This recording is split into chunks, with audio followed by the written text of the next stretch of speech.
My rubber gun is pretty low on my list. It's very part-time. But if you want to figure that way.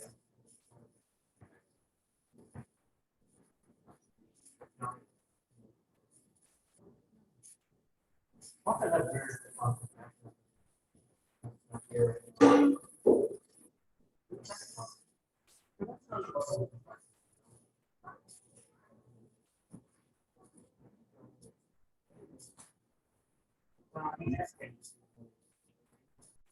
We're done.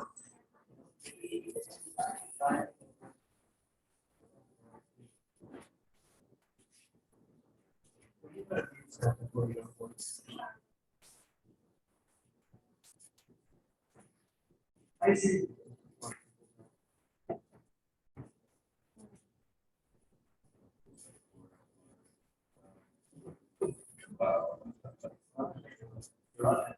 There was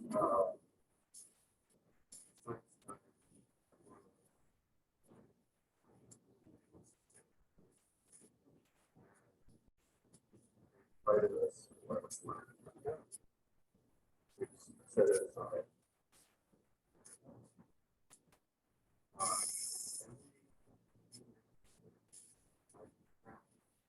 Somebody ran over it. Great.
I'm going to Ben to say. Okay, you gotta be a little more assertive, I guess. Assertive. I'm going to do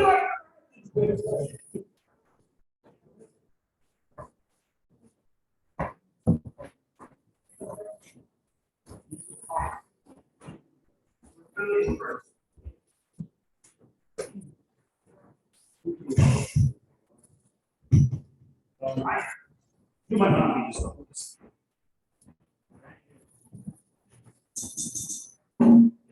Roll on that. Okay, we got people trickling in on Zoom. Let's see we're here. We're going to dive right in. A little song by Foo Fighters that is never not appropriate for the time we're in. So I invite everyone to sing along. I guarantee you probably know the words to sing. So.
I've never had enough talk this entire summer because of business meeting.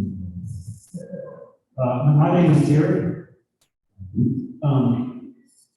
And I welcome everyone to Sunday Assembly Atlanta. We are a secular community without deviating dogma or doctrine. We just want to help everyone live better, help often, and wonder more in this one life on the road. We're so glad you're here. And I'm so glad you're here. So yeah, I want to thank everyone for coming out tonight. And we're We call this one, the cost we pay. Now, we like to think of ourselves as like, people who have gone rely on reason and evidence and logic.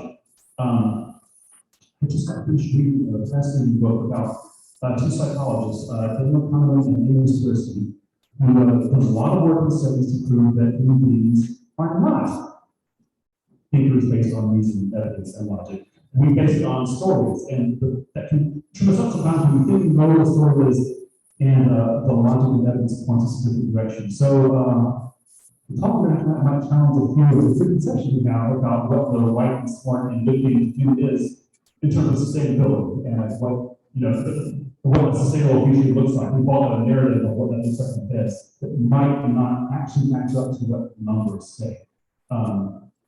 So we're going to have an interesting discussion about that. But first, I'm going to invite Jamie to come up to the mic and run forward, and you are reading. Our reading is going to be a poem called Bravado by Neil Pierce. Now, anyone who knows who's over here is automatically knows that you know the lyrics to the Rush song. But they were appropriate for the people that a band for a long time ago not to attempt to perform Rush. So I'm just going to read some of the words in let me do this.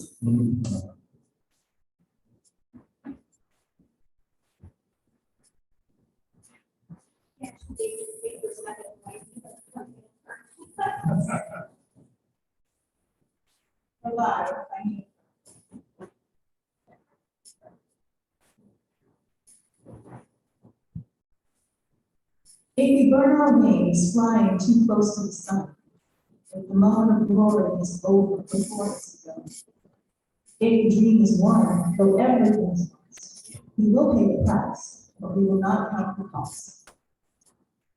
When the dust is cleared and aching down, a summit too lofty, river a little too wide, if we keep our pride, though paradise is lost, we will pay the price, but we will not count the cost. And if the music stops, there's only the sound of wind. All hope and glory, all sacrifice and vain.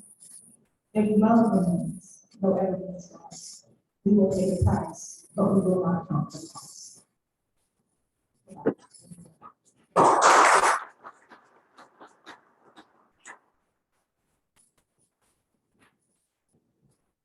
Okay, if y'all give me a second here, I was told that the sound may not be coming through on the Zoom channel.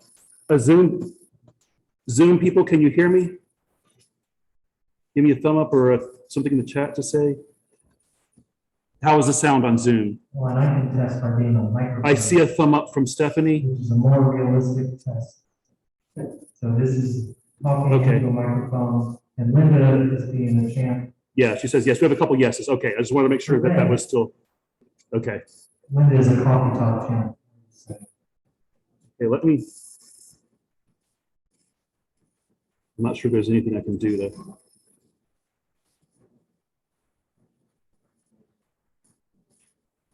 Okay, I'm going to turn the mic level up higher for people online, and hopefully that'll help a little bit more. And I'm going to turn off the background. Well, I'm going to turn the background noise suppression on low. So hopefully.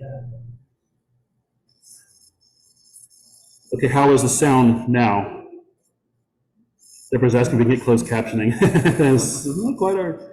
That would depend on the same sound, but Okay. All right. Well, hopefully this will work better. All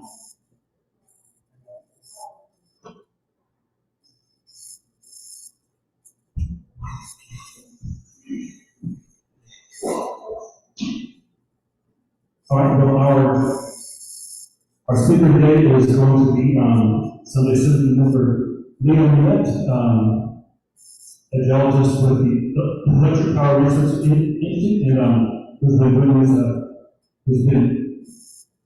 the trenches doing the environmental workforce for her entire career. So we're just to share with us about the life cycle analysis, how we read the numbers about what really impacts the environment. She can probably explain to it a lot better than I can. So let's welcome Lea to the stage.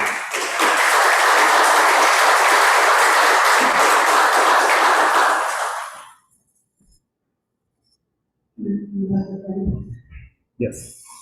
I think this is the next slide.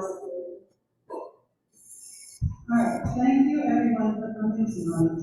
And Jared is right, I have been working in environmental since my first job in 2000 at Gadsden, where I was promptly disillusioned with what I was doing and questioned for most of my career whether I'm actually doing anything positive for the environment.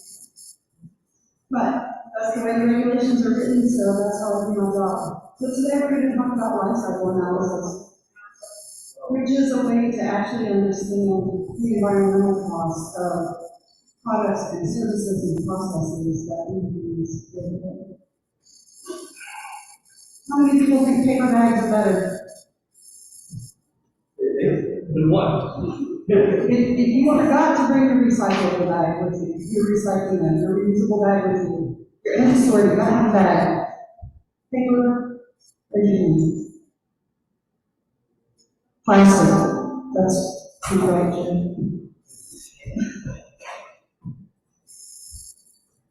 Okay, well, I'll tell you an answer at the end of the talk, but somehow we have to go through life every day making choices about, are we doing something that is better for the environment?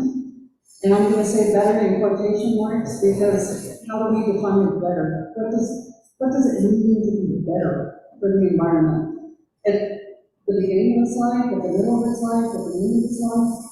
There's a lot of places where we impact the environment and the life cycle of anything. And if we don't understand the whole life cycle, we can't really answer it better.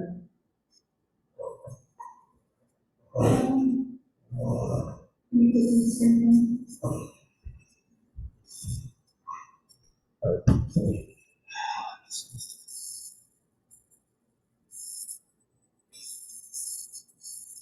All right. All right, so that brings us to the question, something a lot of people are talking about now is sustainability. What does sustainability really mean? So I went online and I said, what is sustainability? People, please tell me, what does sustainability mean? And here's a bunch of different definitions for sustainable. But the one I like the best is the United Nations definition, which says we are doing what we need to live today, while at the same time leaving resources in the environment for future generations to live the way that they need to. So there's a lot of definitions. I like that one the best. You can go look and find a definition that speaks to you, but also a lot of companies now are starting to release CSR, corporate sustainability goals. So it's something that is coming more into the conversation in terms of how we do business. And I'm glad to see it.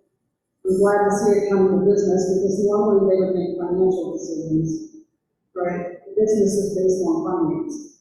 But with this stakeholder and other shareholder resolutions and pressure, essentially, companies are starting to set goals that maybe are better for the environment in the long run.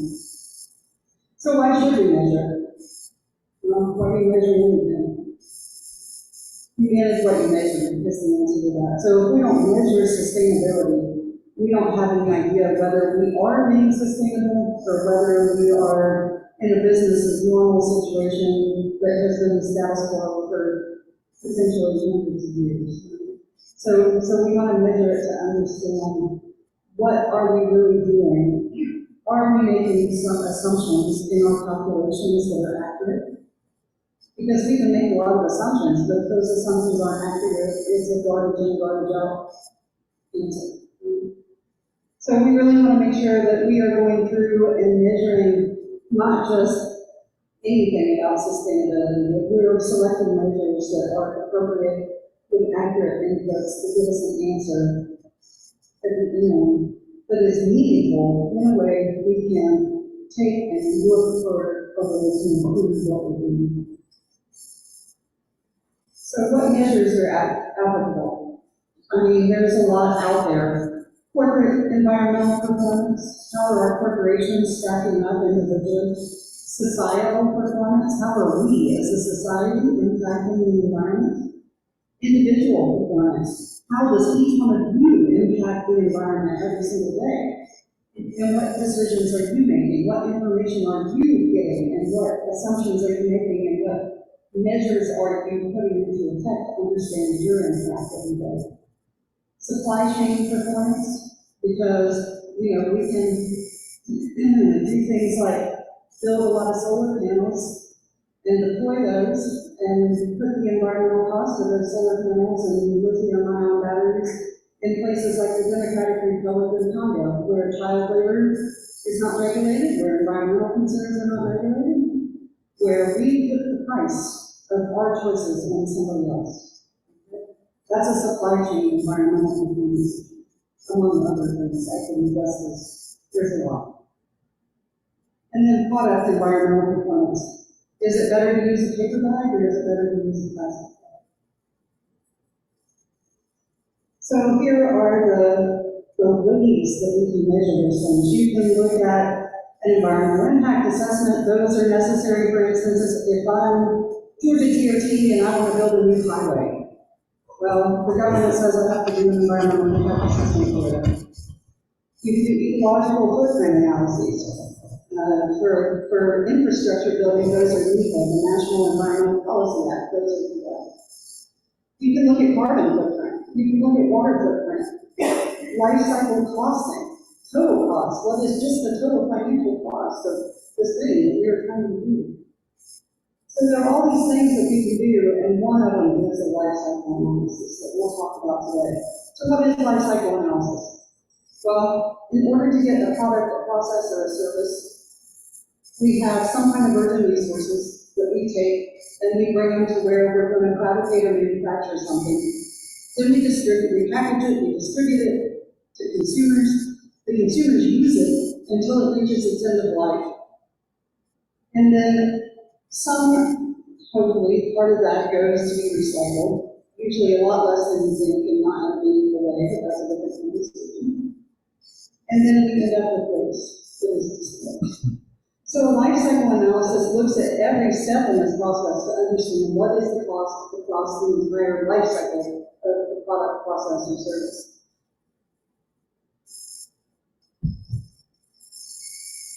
And I think one thing that gets missed when we are thinking about a product or a process, for instance, let's talk about a cleaning product. So we have a cleaning product that has oral sulfate in it. Anybody know what that cleaning product is? Oral sulfate? Shampoo, that's right. Shampoo, laundry detergent, a lot of soaps have oral sulfate in it. So I have to manufacture that. That takes energy, it takes water, it takes chemicals, and it has some kind of output that is waste in that process. And then I have to package it, and I have to distribute it. Okay, well that's some kind of plastic packaging which has energy and water inputs to manufacturing and transport to the place where I need to package it. Then I have to take that packaging full of all the stuff that I just made, and I have to distribute it. Okay, well that's a carbon footprint because I'm using diesel fuel in either trains or trucks to get it to where it needs to go. Then it's in the store, and I have lights, and I have water, and I have people driving to the store to buy the product, which is more greenhouse gas emissions, carbon footprint. Right? You take it home, you wash your hair, or whatever you're going to wash, you flush it into our water system, our water supply. And then at the end of the day, we have this plastic container that may be recycled, but honestly, probably not. It's more than one. So those are the inputs and outputs that are going in on each step of the product life on this thing. So when we start thinking about that, is washing your hair so important with this, or I should say, is washing your hair with this particular product so important to you that you're willing to pay the cost and ask, more importantly, society to pay the cost to use this one product. So when we start looking at it, we're evaluating the system based on the function, What is the function of this product? Is there an equivalent product with different inputs that has the same function and the same use? You know, can we model the entire product life to understand all the raw materials, all the steps in the process till it gets to you, the cost for you to use it, and then the cost for us to throw it away? And then look at every one of those costs in terms of the environmental impacts that's associated with it.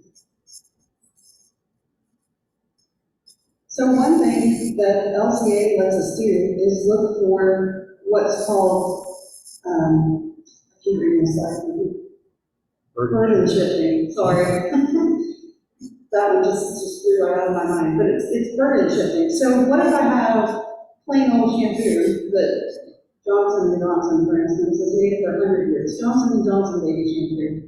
It's been the same stuff for a long time. And then I have this fancy new thing that comes in a bar. I'm sure you've all seen the shampoo bars. Okay, well, this is just an example. This is not an actual LCA for shampoo bottles and shampoo bars, but where in the life cycle of those two products are we paying the cost? Excuse me, because if the bottle is product A, you can see for some of these categories, product A is better. Right? It's less impact on the environment. The product B is worse in other places. So where do we want that cost to be? If I choose the bottle of shampoo that is the same shampoo that we've used for decades, I know I'm paying this cost. So now if I buy the bar of shampoo instead, I'm paying a different cost.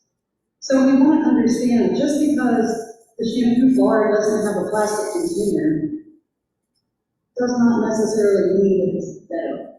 And again, that's coming back to the conversation, what is better?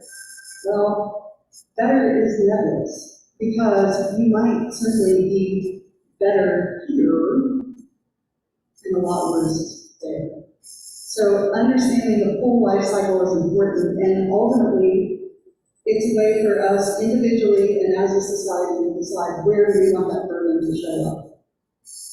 It's not enough to say this product is better when this product also shifts the environmental burden somewhere else into it. And the other thing we can do is look for opportunities in improvement. Life cycle analysis lets you look through that whole life cycle and say, where really is the impact? And honestly, if you look at life cycle analysis, a lot of the impact, something like 50 to 70% of the environmental impacts of any product, process, or service are built in during design. If you buy plastic shampoo bottles that are, let's be real, probably 50% water in the thing that you just bought in a plastic bottle, that is designed to do that way. So there is absolutely nothing you can do about that first X percentage of the environmental impact for that product because it happened before you ever touched it. So, we can talk about those things. We can look at the life cycle and we can go back and say, hey, manufacturer, there has to be a better way to do this, and we expect you to find it. And we'll help. I mean, there are all kinds of companies now that are coming out. For instance, how many people use, when you do your laundry, how many people use laundry sheets now instead of the liquid? We do. So it does away with the big plastic jug. It does away with paying for water. It does away for transporting that water. It does away from the volume of space in the store that requires impervious surface and electric and people working in water and all these things that go into having a store to sell the product.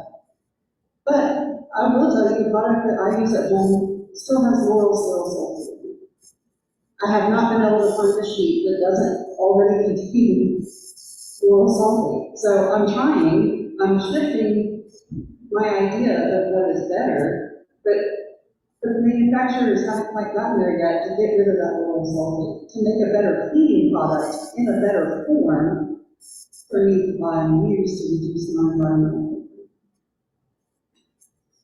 So when you're thinking about this, the companies who are startups who are coming out with a better way, That's how we're gonna get there, because I don't think it's that the big corporations don't want to when you start talking about individual employees. I think the individual employees probably want to, but it's not cost effective always. And if it's not cost effective, the company many times more. So there are different levels of LCA. You can do a screening, which is making a lot of assumptions without a lot of hard data, but it is a screening task to say, of the things, of all the shampoos that are available, at a screening level, which ones have potentially fewer environmental impacts across their full life cycle. So we can do that. Then we can move up to the benchmarking level where we're going to actually go get data from the raw materials producers and from the manufacturers and the people who make the packaging and the people who transport it. We can start going and actually getting specific data from these different places in the life cycle. And we can put that into a study to start understanding how do the products, processes, or services stack up against each other. And then finally is competitive claims. How many people have seen, marketing, there are certain cleaners, for instance, in the grocery store. Oh, true, clean, green is the best thing ever. Okay, well, in order to make those claims, if they don't get seen, they have to do some kind of competitive life cycle analysis to understand the environmental cost of their product through its life cycle compared to other products that serve the same function. Now, if we go back and think about this, what's to stop them from saying, oh, our product is better. Look, we don't impact human health. But what if their putrefaction and their acidification potential is inconceivable? Right? So a lot of times we as consumers especially don't see the life cycle analysis to understand the claims that the manufacturers are making. So that's good and bad. There are places that do life cycle analysis and publish them that are open to the public. You can go look, and certainly paper and plastic bags there have been very good. But when you read those claims, and when people are saying, oh, it's better, well, better how? And better where in that life cycle?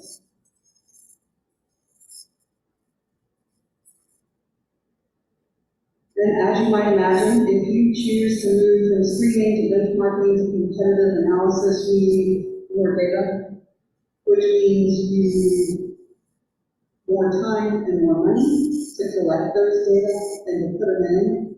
It improves your accuracy and the precision of the analysis, but it is more expensive and more time consuming. So, in order to get the information we need, we're spending some amount of resources and collect the data and understand the life cycle of the process. And that's assuming too, if you manufacture your shampoo bottle in China and then ship it to the US, can you get the data you need to do that analysis? I don't know the answer to that.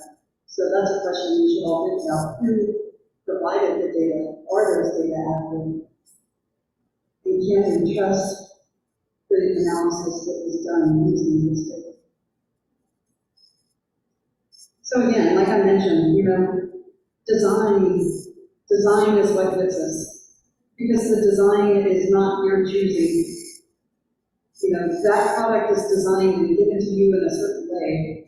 And the only way you can vote on whether you think that's an appropriate design with environmental impacts that not only you, but the rest of society is willing to pay, is to buy something else, or to make your own product, or not use that product at all. Sometimes we can simply choose not to do it. I'll be real, I don't clean my house today. So, my house is dirty. I make that choice. I'm not going to use these chemicals, I'm going to have a dirty house. So, now you all know if you ever come over, don't eat off the floor. And the counter too. So the thing is, these LCAs provide an opportunity. If the people doing these LCAs if it's the manufacturer who's doing it, they have the opportunity to take this information and make their product design better. They can innovate based on it. They can do product assessments. They can make unique claims on their product labels. We can do technology assessments. And ultimately, we can help use these life cycle assessments to help with policy. Because honestly, when do things get better? Often when there's a policy in place that says it has to. I don't know how many of you pay attention to what goes on in California from an environmental standpoint, but they are often leaders in that field.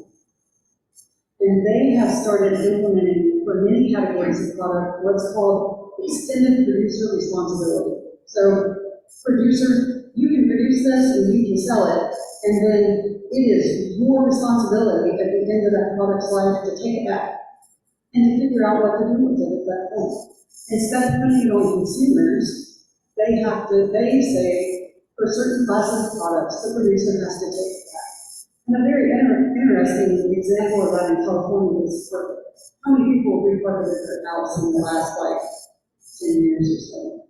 It's heavy, it's expensive, and it's a lot of waste. And California says, okay, private producers, you have to take that back, and you have to find a way to do something with this. So there's some chalk product, essentially, which is most of the weight in that product, that they found a way in Chalk to take the chalk out of it and reuse it for some other process. So, often the way things get better is for the government to step in and say, you're going to make it better because you're the one who's making it things. All right, paper or plastic? Who still thinks that paper bags are better? Are we defining better? That's a great question, Andy. How are we defining better? Andy's a fast learner.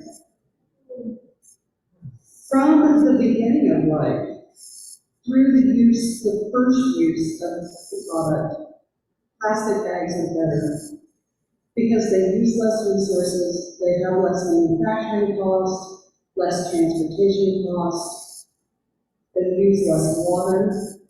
There are a lot of ways from production through the first use that plastic bags are better. So if you forget to take a reusable bag and you have to get a bag at the store, in some ways the plastic is better. However, anybody who walks outside anywhere in the world today knows that plastic bags are not biodegradable. They do not often get recycled. If they get reused, they may get reused one time, right? So I have all these plastic bags that I keep at my house because I got them from the store, and now I'm going to scoop my cat litter into this plastic bag and throw it away. So I use that plastic bag twice before I throw it away. In a landfill where it is not going to biodegrade and it's not ever going to be recycled or reused. Paper bags, though, now they're made from a renewable resource, right? Trees are cool. They're used bamboo is a grass and tree. They're biodegradable at their end of life, but the water cost to manufacture paper bags is horrific. Something like over 1,000 gallons of water to make a single paper bag. It's a lot to make paper bags. So is that water cost worth it in a world where water is fresh water, drinking water that they're using to do this? Is that cost worth it? Maybe. Did you have a question?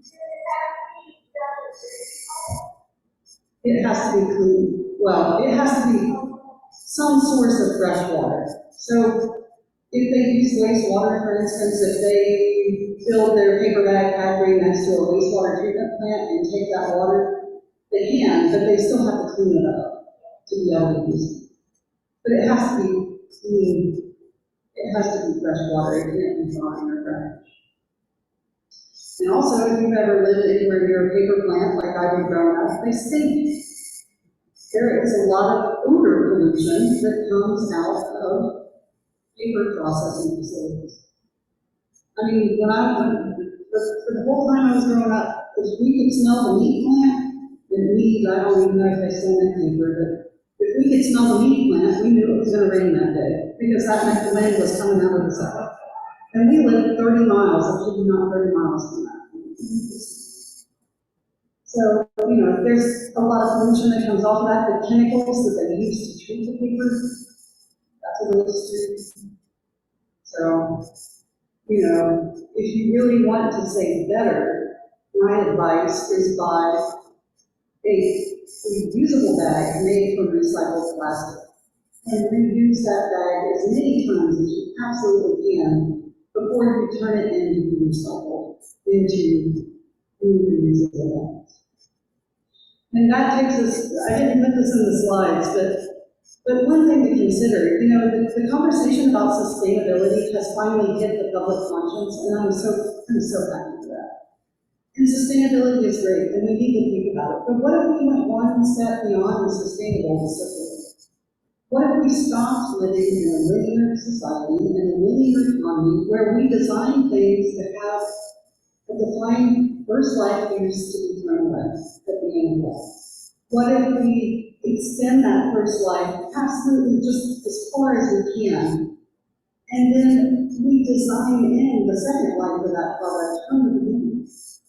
We design that product to either be used a second way. For instance, you know, solar panels are an example. You know, if we can design those to have a really long first life. Right now it's about 20 to 25 years first life on solar panels. The utilities there.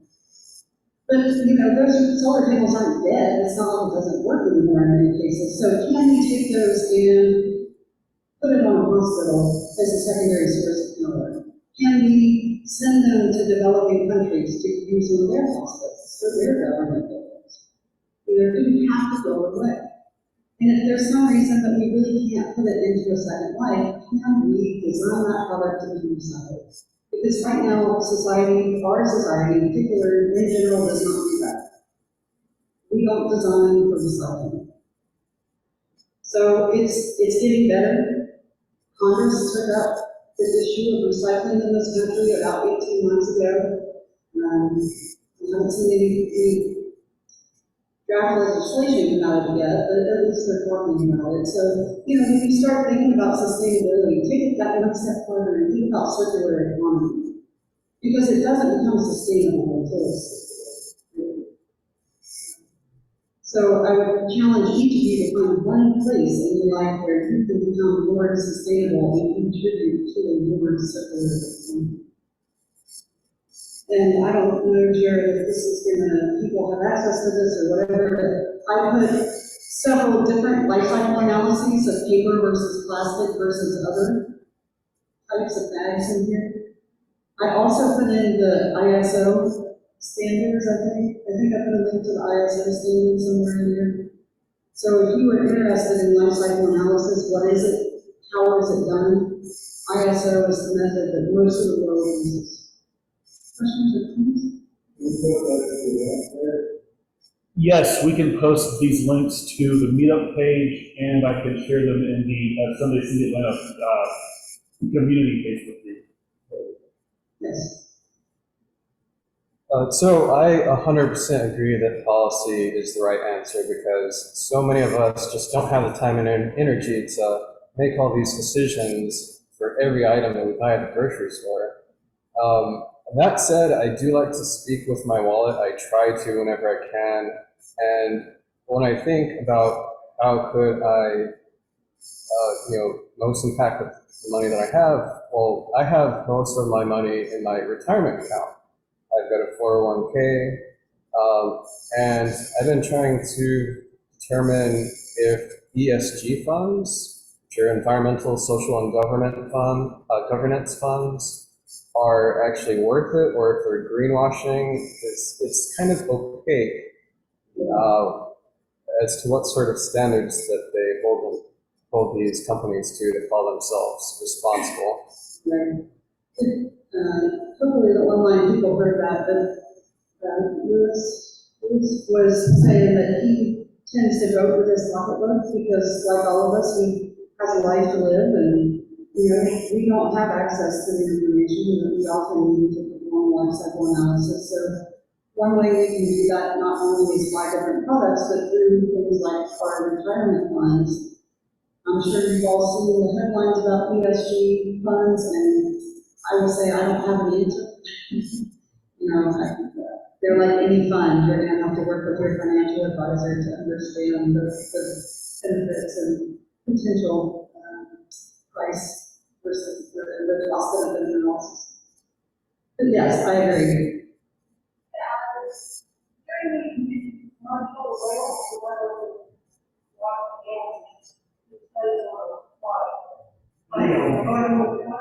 Video for sure, maybe go off, but Yes, I mean, if Jared can post the slides to Meetup or somewhere else,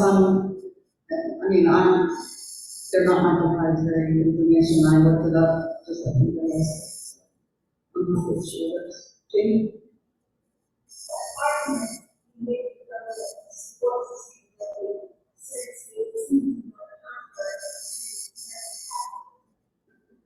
No, Jamie's getting deep on this. How do we encourage the government to prioritize sustainability since in many ways it runs counter to capitalism? And, you know, the government often tends to go with public opinion, is what I would say. If you look at companies that have released ESG, Lewis brought it up, environmental social governance, or, you know, corporate social responsibility goals, that movement started in large part because the stakeholders and the shareholders forced those companies to do it. So, you know, once it gets popular and once politicians know that people want it, they will act on it. But, you know, I mean, it's like any issue. If you want your government representative to act on it, you have to tell them what's important to you. And enough people have to tell them enough times. You know, there's no easy answer. Enough people have to tell them enough times, or it can be something huge that happens. For instance, China says they are no longer going to accept recycling from the United States. Congress took up that issue because China decided they were no longer going to vote that. Other questions? some of the old remember, like, as a child, I remember the like coats in bottles. And part of the fact is they had deposits, right? Those, like Washington, they did back in the British world, we had specific bottles. We had milk delivered to our house. It was like a big box, around bottles of business. These ideas seem to make a lot of sense today to me, that is eliminating lots of plastic production waste and recycling. We just have to discipline to get back to that. Yeah, South Street is very effort to try to return at least part of our consumption of that style. Ray was asking about, for those of us who remember that far back, there used to be a deposit for glass soda bottles. You could drink back then it was an 8-pack, it was an 8-pack of bottles of soda. You would drink the soda, and then you would take it back to the stores, and each of those bottles was worth 5 or 10 cents, depending on the state you lived in. You know, you got some kind of refund for taking it back. I believe those were government policies. Those were not manufacturer incentives.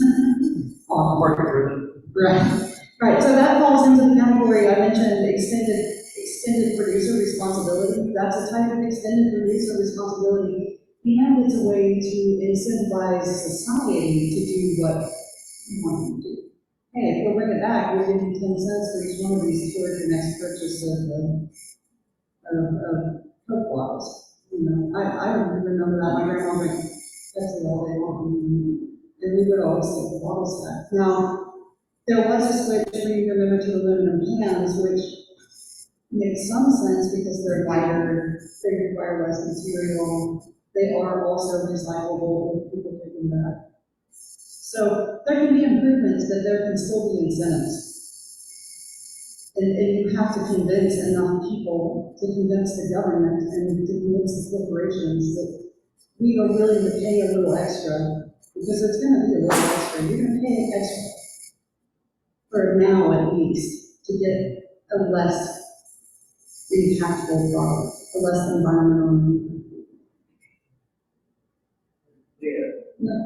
You make a good point. I mean, there is an extra cost that many of us will have to pay. And for some consumers are really price sensitive, the extra cost may price them out of a particular market and do what have you. And so, one idea is looking at it like if you have the ability to pay extra so that we can subsidize the folks who are unable to do that, maybe that's another area we can look at. Yeah, Andy said, you know, and I'm sure that we all know, there's the cost of these products, and not everybody can pay that cost.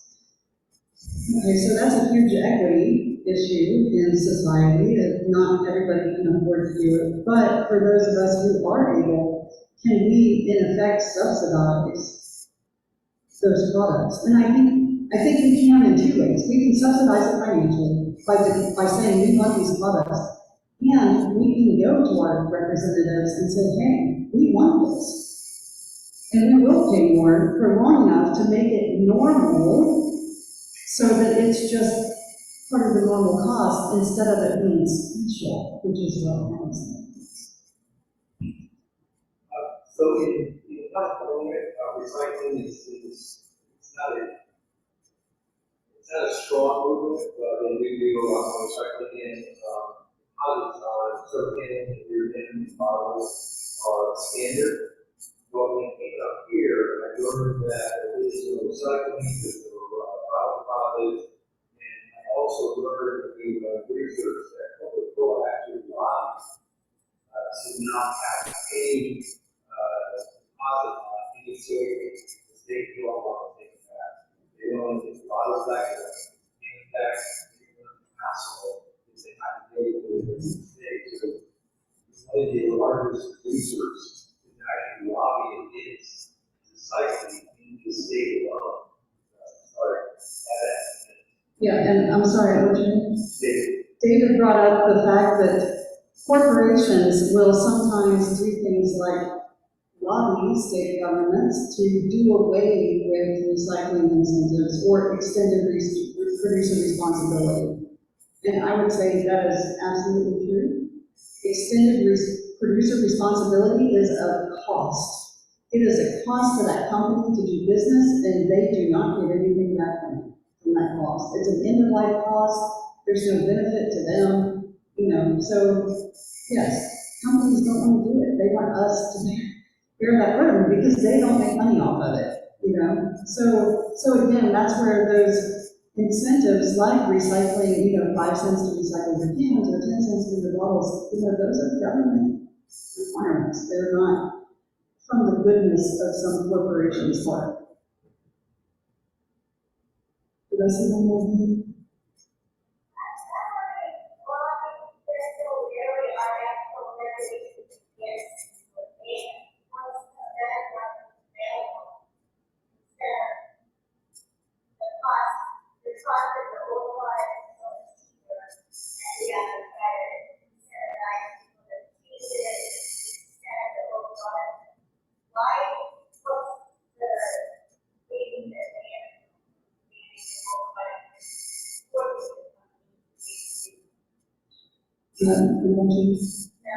Melanie was asking, is there some kind of benefit, or could we speed up the innovation cycle maybe by banning an old product and forcing corporations to move to something that is more sustainable or more circular?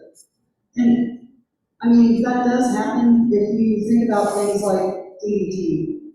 Once we understood the total environmental impact of that product, the government acted to do something about it. But the problem is, you know, there's a fine line between regulating and dictating. And I think that's one problem with this is, I mean, of course the government can come in and say, you know what, no more plastic. And sometimes they are. Some cities have banned plastic bags. The country of Argentina has banned plastic bags. You cannot get a plastic bag in Argentina. You know, so there are places that are doing it. But, you know, when you do that, you force that cost onto all of society, including the people who can afford it. But it's an improvement for the environment. So how do you decide where, you know, in the US, our government tends to act when the preponderance of evidence makes it impossible to ignore. How's that? That's the nicest way I can say that. Once the evidence is impossible to ignore, the government will act. But usually not.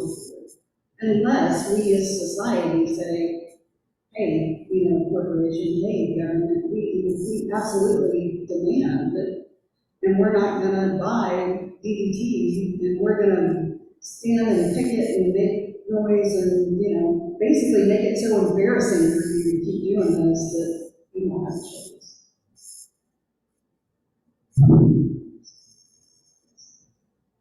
You know anything about the life cycle analysis of glass bottles and why, I don't know,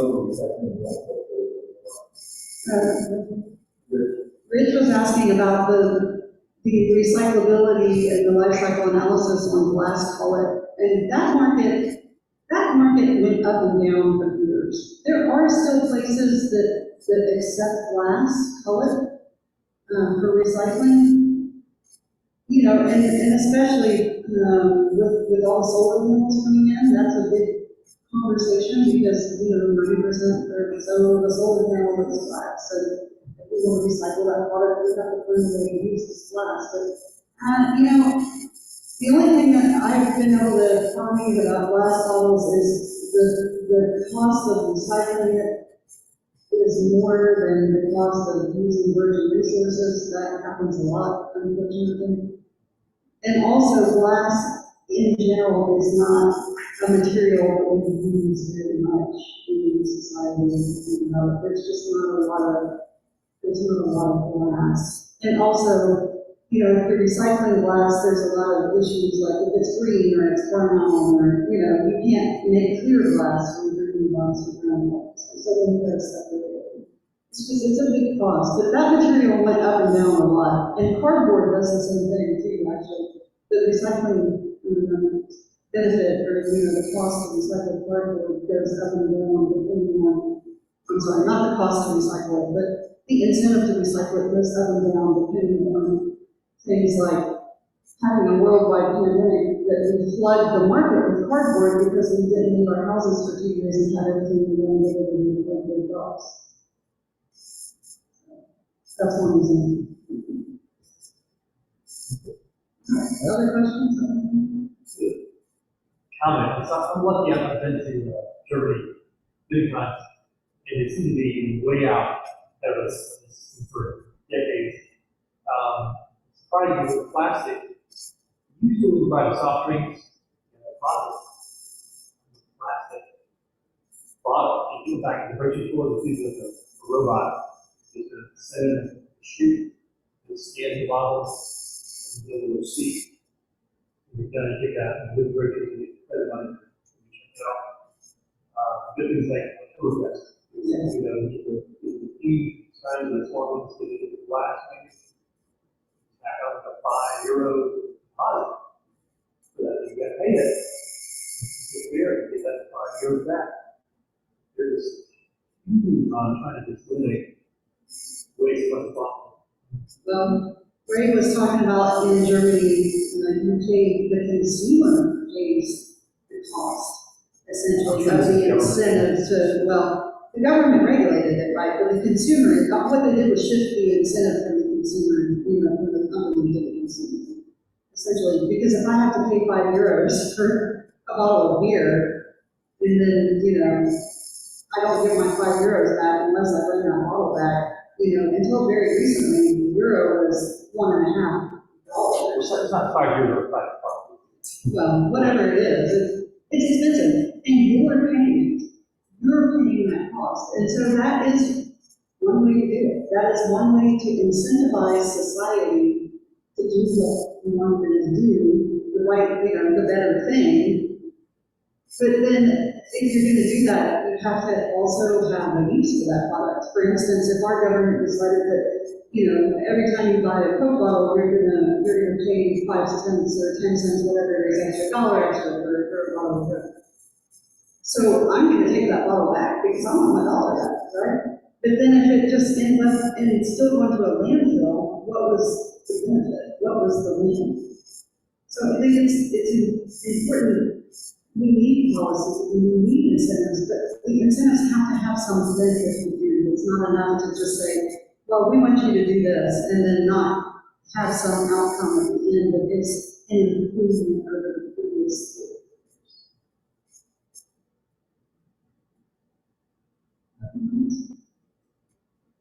All right, well, obviously you all feel very strongly about this. And I can tell you that my life is depressing a lot because I worked in environmental for the last 20 years and learning about, and working with things like this.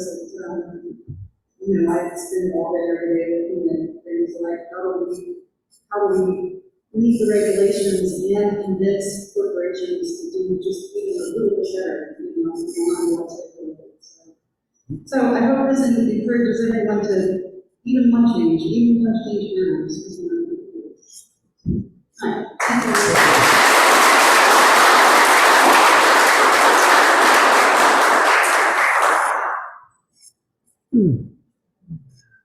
Okay, thank you, Leah. Great talking.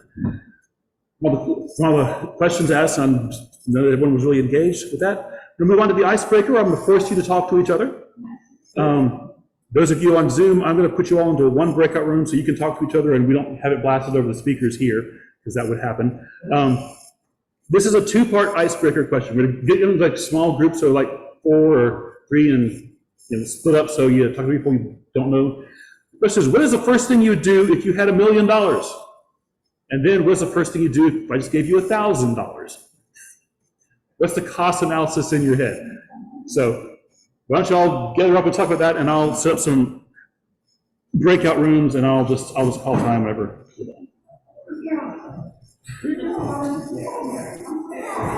Okay, I'm gonna see how I can do this for y'all online.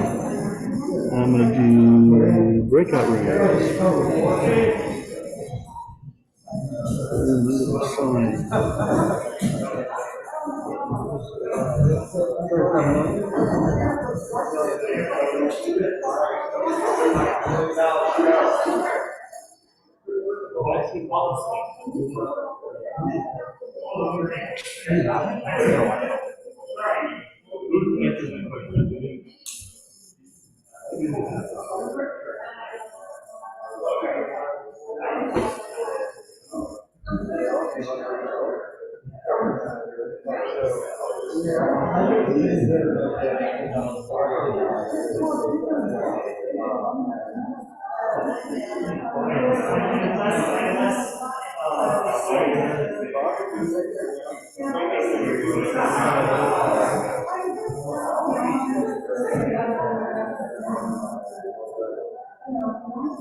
All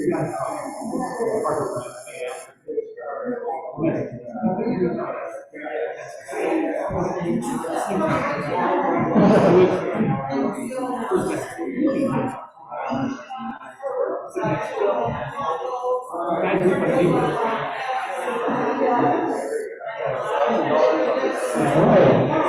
that's it for our spring.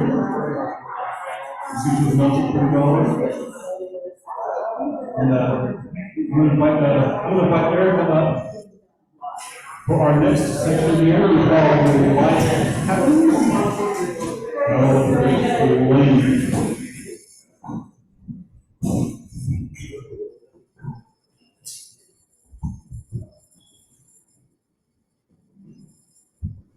I'll tell you, about $1 million, well, first without house. Second, I was buying some billboards and ad space and just put the nature photos up with no explanation.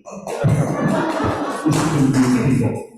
Right, $1,000, nothing was spent on it, probably going to finance a short story or something.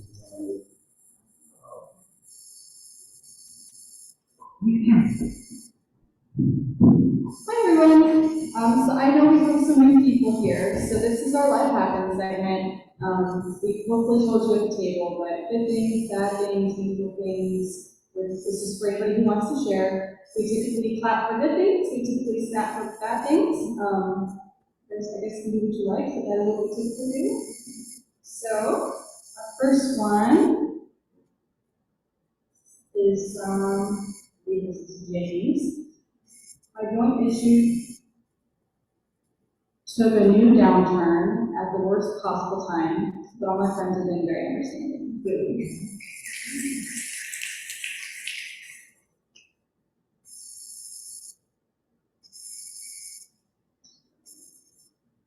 And a day from Jamie, the creative project I worked on launched this weekend and it's been well received.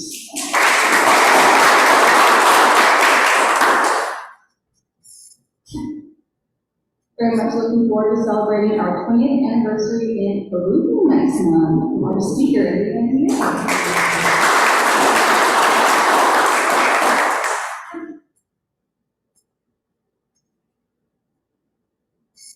So, my nephew came down for a visit. I'm not used to having anyone in my apartment, but the last 2 weeks have been great, and it's been great having family around. From Giselle. Giselle, Sarah. All right. From Freya, I just lost my cat Ada to a sudden illness. The vet did their best but couldn't save her.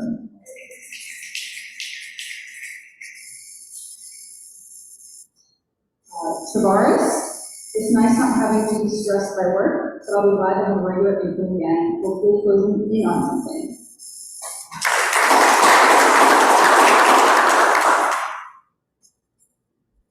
Andy, a friend of a friend turned me on to a podcast about childhood trauma, and each of the episodes resonated with me regarding many of the challenges I still face in those experiences. While I'm glad to have found this podcast, I know it's just the beginning of this part of my journey and will require a ton of work.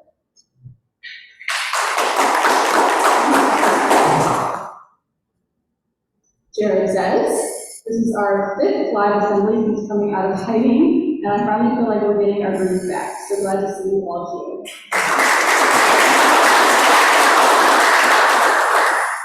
And our last one is from Ross. Missed last assembly because I was at the international conference in Oakland, then 2 weeks of cross-country camping at national parks. Glad to be back.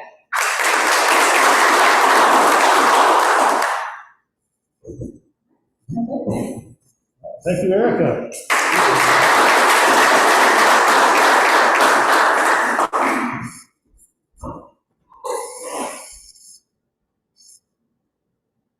Okay, now we come to a brief moment of mindfulness. We used to do this as just like a short meditation. But we started trying to tie this to the Life Happens, because Life Happens always involves some sort of transition or change or some kind of passage that's going on in your life. So even if it didn't add anything to Life Happens box, I'm sure there's something that's going on in your life right now that's changing you. So we just like to just remember to sit and reflect on that quietly and just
All right, now comes the part where I remind you that Sunday Superintendent is a 501c3, and any donations to us humanitarian, otherwise are tax deductible, and we're an organization, we have expenses, and we always appreciate the time help you can give us. If you'd like to donate, just go to sundaysynodent.org/donate, and there are a variety of options. Now, this is what also adding a little plug-in each, since saying that we really appreciate all the monetary donations to get this going. Right now, we also need volunteers to help with various things, maintaining like helping set up before the assembly, helping tear down after the assembly, helping there's side groups or small projects. We'll go over a few of those coming up. Each on the side groups, any ideas of other things Sunday assembly can be involved in. Just more boots on the ground, people helping make Sunday assembly happen. I know we're doing a broad ask at this, really isn't not much, but in the events coming up, there will be a specific one that asks you to figure it out, and so we find ways to join and pitch in. I will say this part, we do have people help us tear down and put things up after Sundays. Those of you who helped in the past, and anyone who wants to help out tonight, we're doing a little change. We have a bunch of boxes of stuff that we like to pack up and take home with us. Under the stage, we have a whole bunch of potlucking supplies that we don't get to use anymore because Christy doesn't offer potlucking right now for the event. So, so if he wants to help us tear down tonight, anything involved with music and the band goes with me in the car back here, so band stuff. Anything else, like the stuff on the table, the video stuff is going to be sent. Here is Eve. So I'm going to pull out a whole bunch of potlucking stuff and then we shove stuff under the stage. So don't put stuff out and take it out to the cars. Do it up here and we'll sort what goes under the stage and what's actually going on. Announcements! Okay, we have a bunch of little outside groups and things go on. This Wednesday coming up, we have Walking Mindfulness Meditation. It meets at Ashford Forest Preserve at 4:30 p.m. You're interested, there should be just groups congregate here and walk the paths and meditate as they do so. Coffee talk. Normally we have coffee talk at Ponce City Market, Dancing Goats, but it moves. Apparently it roams around. We're having one in Northeast Atlanta at 45 South Cafe this coming Sunday, August 28th at 10 a.m. Ross is, oh, that's this one? Yeah, Yes. it's indoor for us.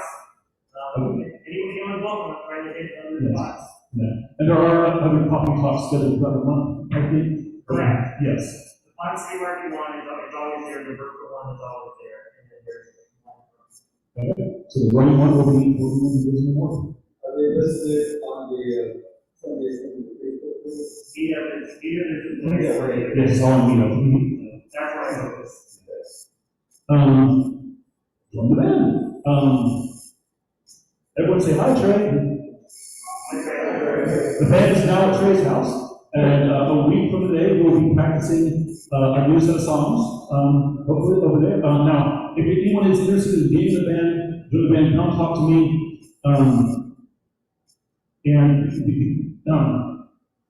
Because even though like our practice will be next Sunday, starting tomorrow, we're just trying to figure out what songs we want to practice. And we do that on a platform called Slack, so if you want to participate in both those songs or whatever, you need to be on Slack channel. So if you want to just show up at Trey, well, also you can get on Slack channel so I can tell you where Trey's place is. But yeah, if you're interested in the band, come talk to me, I'll get you on the Slack channel and we can help out with suggesting songs and voting on those. Now, our next meeting of our feminist book club, they're currently reading 7.5 lessons about the brain, and this next meeting we're going to be discussing lessons number 3 through 5. So, read the book, read it, and then here. It's going to be Saturday, September 3rd at 11 a.m. at Ashley Silver's house, and that location can be found online. Now, I will say that this is a women-only group. Men can be feminists, and should be feminists, but this is a space for women to talk about feminist issues. If you'd like to start a discussion with it involved, then you choose talk to me, and we'll get it on the relation. if you're interested in helping out the Sunday Assembly and volunteer more, I highly encourage you to attend the next Assembly planning meeting, which is this coming Sunday, August 27th, 7 p.m. online, so it's a very short drive. And this is just where we like spitball and brainstorm ideas for the September Assembly. Like we'll plan out, like, okay, who's going to read this? Like, what's a good poem to read? What are the different aspects that we call it, pictures should be used. But also, we can talk about other things associated with the Sunday Assembly. And just, if you want to find out where you can fit in or what you can contribute, this is a great place to talk and find out specifics of what we've done and how's the best way to do it. Our next assembly will be September 18th at 5:30 p.m. right here at First Base Specialist, and I look forward to seeing everyone there. Oh, Andy wants to say I want to piggyback on what you shared earlier about donations or financial donations are great, time donations are maybe even better. And I imagine that all of you have something you enjoy doing, and chances are others would enjoy doing it too. So whether it's playing checkers or hiking or what have you, talk to somebody with something like this or purple shirt or something about setting up a small group to do that thing with others from Sunday Assembly. Also, if you saw anything today or see anything up here where you think, I could do that even better, talk to the same folks, because you want to either use or build your skills to do that so that it spreads the load and doesn't have like 3 people doing all the work every month for these things. thank you, Andy. Yes, absolutely true. I'm gonna invite the band up. Sometimes we do songs because like they're relevant and they're meaningful. Sometimes we do songs just because they're fun and we want to do them. Giselle and I have been wanting to do this song for a little while, and finally got the other band members to vote for it. I do want to say before we conclude, we can't do potlucks anymore right now at the time being, but anyone who wants to hang out and go get a bite to eat and just talk after the thing, I don't think it's raining. No, it looks good. Let's get a police pizza after getting this. So I don't need a street named street. You go out these doors and you turn right and go south. The very intersection, you turn left. Police Pizza is like a block and a half down on your left-hand side. They have great outdoor seating. If it's open, it's a big, long outdoor table we'd like to grab. So I highly encourage anyone who wants to hang out afterwards. Sure, hang out here and talk, but once we close up the shop here, feel free to join us over for Leeds. I'd love to see that. Right now we're going to do some. So.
You're